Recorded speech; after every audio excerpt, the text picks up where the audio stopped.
Hi, I am Vimal Aswath.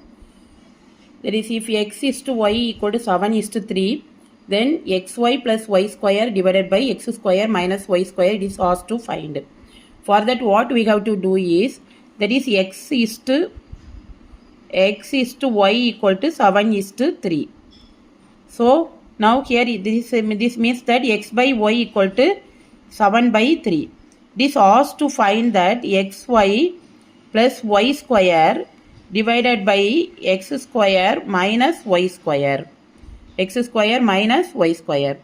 Therefore, it is equal to, I take from these two things, numerator and denominator, I take y square outside.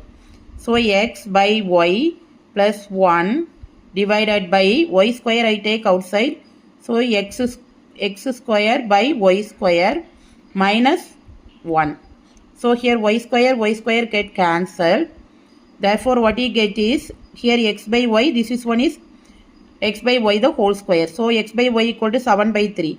So, 7 by 3 plus 1 divided by 7 by 3 the whole square. That is 7 square is 49. 3 square is 9 minus 1. Now, we have to, that is LCM, we have to take, what you get is 7 plus 3 by 3. Here 49 minus 9 by 9. So, what you get is 10 by 3. So, we have to get the reciprocal. So, 9 by 40. So, 3 3s are 9. So, 0 0 get cancelled. So, 3 by 4. So, the value of this one is 3 by xy plus y square divided by x square minus y square is 3 by 4. Thanks for watching. Please like, comment and subscribe.